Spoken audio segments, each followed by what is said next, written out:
दोस्तों, आज एक बार फिर मैं नई परख के दर्शकों को सीधा संबोधित करने वाला हूं। हमेशा की तरह मेरी बात बिना किसी लाग लपेट के, बिना किसी हेर-फेर के सीधी और सटीक होगी। दोस्तों, जब से नरेंद्र मोदी सत्ता में आए हैं, गोदी मीडिया बराबर एक ही बात का प्रचार कर रहा है कि मोदी के आने से टीना का युग शुरू हो गया है। टीना? टीना का क्या मतलब है? टीना यानी TINA, यानी देयर इज नो अल्टरनेटिव। बार-बार कहा जाता है कि मोदी जी का कोई विकल्प नहीं है। इसलिए फ़िक्रा यह बन गया है कि जीतेगा तो मोदी ही। राहुल गांधी ने अभी कल ही इस टीना नामक फ़िक्रे का एक नया अर्थ निकाला है। मैं चाहता हूँ आप भी मेरे साथ मिलकर इस नए अर्थ पर गौर करें। उन्होंने बताया है कि टीना यानी TINA का मतलब है देयर इज़ नो अकाउंटेबिलिटी, यानी किसी की कोई जवाबदेही नहीं है। राहुल की इस बात में दम है।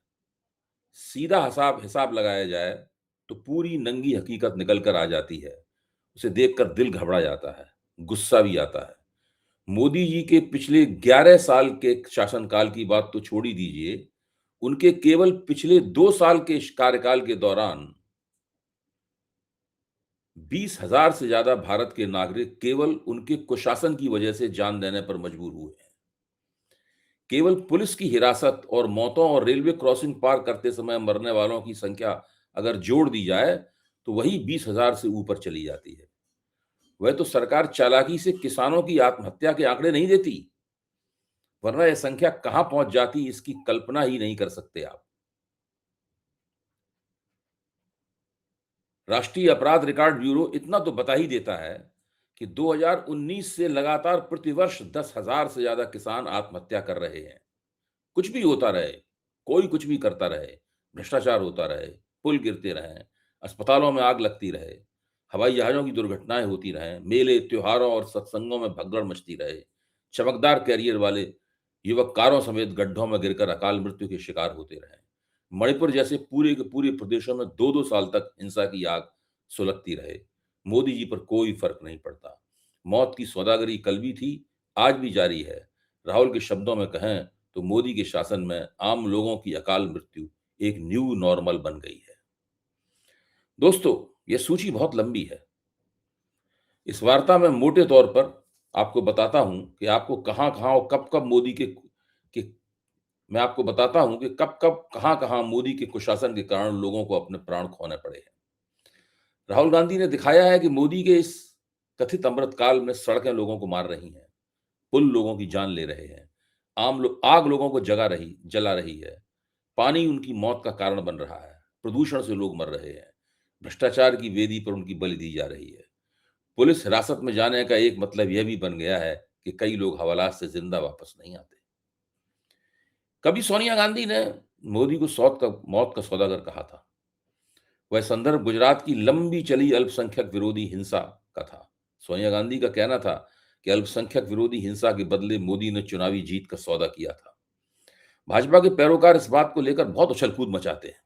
लेकिन मैं पूछता हूं कि कुशासन के कारण पिछले 2 साल में मरे इन हजारों लोगों का हिसाब कौन देगा? मोदी देंगे? भाजपा देगी? या राष्ट्रीय स्वयंसेवक संघ देगा? कहना ना होगा कि सोशल मीडिया, विपक्ष और खासकर राहुल गांधी का ध्यान मोदी के कुशासन वाले पहलू पर युवराज की बहुचर्चित मृत्यु के बाद गया है। नोएडा में बिल्डर द्वारा बनाए गए गड्ढे में युवराज की कार गिर पड़ी थी। वह 2 घंटे तक मदद की गुहार लगाता रहा। फायर ब्रिगेड, पुलिस वाले सब खड़े रहे, पर किसी ने उसकी मदद नहीं की। युवराज सरी की निर्दोष मौतों का खून मोदी की आस्तीन पर साफ दिख रहा है। केवल पिछले 2 वर्षों में, यानी जनवरी 2024 से जनवरी 2026 तक भारत में गवर्नेंस संबंधी खामियां खामियों जैसे प्रशासनिक लापरवाही, सुरक्षा मानकों की अनदेखी, भीड़ प्रबंधन की विफलता, रखरखाव की कमी आदि के कारण भीषण दुर्घटनाएं घटी हैं। ये खामियां मुख्य रूप से सरकारी विभागों की निगरानी की कमी, अनुमतियों की अनदेखी, पुरानी संरचनाओं के रखरखाव की उपेक्षा और जांच में हुई देरी से जुड़ी हैं। इन दुर्घटनाओं की जिम्मेदारी किसने ली? किसी ने नहीं ली। किसको सजा मिली? किसी को सजा मिली, किसी को नहीं मिली। अफसर मजे से अपने पद पर बने रहे, भाजपाई मजे से सत्ता भोगते रहे, मोदी जी मजे से डींगे मारते रहे। 2024-25 में लगभग 8-10 भीड़ भरे कार्यक्रमों में भगदड़ मची, जिससे 200 से अधिक लोगों की जान चली गई। इनमें इजाजत से ज्यादा भीड़ जमा कर ली गई थी। सुरक्षा इंतजामों का अभाव था और प्रशासनिक लापरवाही इन दुर्घटनाओं का मुख्य कारण था। अगर पिछले दशक से ज्यादा की अवधि में देखें तो ऐसी भगदड़ कोई 21 बार मची है। इसमें 741 लोग अपनी जान खो चुके हैं, लेकिन आज तक किसी को कोई सजा नहीं हुई। हाथरस उत्तर प्रदेश, याद है? 2 जुलाई 2024 को हाथरस के एक धार्मिक सत्संग में 80,000 लोगों की अनुमति थी, लेकिन जमा कर लिए गए 2.5 लाख लोग। भोले बाबा के चरण छूने की तथाकथित भोले बाबा के चरण छूने की अफरा-तफरी में 121 मौतें हुई, जिनमें ज्यादातर महिलाएं और बच्चे थे। 150 घायल थे। आयोजकों पर एफआईआर हुई, 11 गिरफ्तार हुए, 6 अधिकारी निलंबित हुए, लेकिन आज तक किसी को सजा नहीं मिली। प्रयागराज में, उत्तर प्रदेश में 29 जनवरी को महाकुंभ मेले में 30 लोगों भगदड़ में दबकर मर गए। उच्च स्तरीय जांच हुई, कई संदिग्ध हिरासत में लिए गए, लेकिन कोई किसी को सजा नहीं मिली। गोवा में 3 मई 2025 को लहराई देवी मंदिर में उत्सव के दौरान 6 लोग मारे गए। एफआईआर दर्ज हुई, जांच का आदेश हुआ, लेकिन नतीजा कोई नहीं निकला। पुलों का ढहना मोदी जी के कुशासन का खास पहलू है। इसमें भ्रष्टाचार भी बड़े पैमाने पर शामिल है। 2021 से लेकर 2025 में 170 पुल ढह गए। 202 लोग इन दुर्घटनाओं के शिकार हुए। 441 लोग घायल हुए। केवल 2024 में 48 पुल गिरे, मुख्य रूप से बिहार में और मुख्य रूप से गुजरात में। कारण पुराने पुलों का रखरखाव न होना, ओवरलोडिंग, मानसून से पहले जांच की कमी, सरकारी बजट मौजूद होने के बावजूद निगरानी की कमी। सहरसा बिहार, याद है? 2025 जून में ओवरलोड ट्रैक्टर से 3 स्पैन पुल ढह गया। मौतों का विवरण आज तक स्पष्ट रूप से नहीं दिया गया। बड़ोदरा गंभीरा गुजरात में 9 जुलाई 2025 को 40 साल पुराना पुल ढह गया। जो मौतें हुई उनके बारे में अंदाज लगाया जाता है कि शायद 9 हुई या 22 तक हुई। यहां भी मौतों का स्पष्ट विवरण नहीं दिया गया। बहुत से लोग घायल हुए। रखरखाव की कमी, कंक्रीट सपोर्ट कमजोर होना। इसमें 4 इंजीनियर सस्पेंड किए गए, लेकिन मुख्य रूप से जिम्मेदार कौन है, इसकी सजा किसी को नहीं मिली। गुजरात की इंद्रायणी नदी में 5 जून 2025 को पुल ढह गया। इससे 2 मौतें हुई और 32 लोग घायल हुए। बिहार में 2024 में 15 पुल ढहे और गुजरात और बिहार को अगर मिला लिया जाए तो कुल 157 लोग इन पुल दुर्घटनाओं के शिकार हुए। अच्छा, मोदी जी के जमाने में अस्पतालों में भी खूब आग लगती है। अस्पतालों में इलेक्ट्रॉनिक शॉर्ट सर्किट होता रहता है। ऑक्सीजन सिलेंडर के पास लापरवाही और सुरक्षा उपकरण की कमी से आग लगती रहती है। झांसी उत्तर प्रदेश में जो आग लगी उससे 10 नवजात बच्चे झुलस कर मर गए। 16 लोग घायल हुए। इसमें कहा गया कि वायरिंग गड़बड़ थी और अलार्म नहीं बजा। जो फायर अलार्म था वो बजा नहीं। इसकी जिम्मेदारी किसी न किसी को तो लेनी पड़ेगी। किसी को जिम्मेदारी नहीं दी गई। जयपुर राजस्थान में 6 अक्टूबर 2025 को आईसीयू में आग लग गई, जिसमें 6 से 8 मरीज अपने प्राण खो बैठे। अब आइए पुलिस हिरासत की मौतों पर। केवल 2025 में 110 मौतें हवालातों में हो चुकी हैं। महाराष्ट्र में इस तरह की मौतें सबसे ज्यादा हुई हैं। 2016 से 2022 तक इस तरह की कुल मौतें 11,650 हैं पूरे देश में। कारण क्या है? पुलिस हवालात में बंद करने के बाद जम के यातनाएं देती है और जो हवालात में बंद लोग हैं उनके स्वास्थ्य की तरफ बिल्कुल ध्यान नहीं दिया जाता। जो डॉक्यूमेंटेशन होता है उनकी गिरफ्तारी का, या वो कानूनी रूप से गिरफ्तार नहीं किए जाते, ऐसे ही पकड़ के हवालात में ले जाए जाते हैं, कुछ पता नहीं। तो उसका दस्तावेजीकरण है, उसमें बहुत जबरदस्त खामी है। संविधान हवालात में बंद लोगों को अनुच्छेद 21 के मुताबिक सुरक्षा देता है, लेकिन इसके बावजूद पुलिस की जवाबदेही जो है भी, वो जवाबदेही उससे कभी ली नहीं जाती। मणिपुर में लगातार चल रही जाति हिंसा मोदी के शासन के ऊपर एक ऐसा धब्बा है जो कभी नहीं धुल सकता। 2023 से चली जाति हिंसा में गवर्नेंस की विफलता, सुरक्षा प्रदान करने में विफलता के कारण नवंबर 2024 से अब तक 258 लोग मर चुके हैं, 60,000 लोग विस्थापित हुए हैं।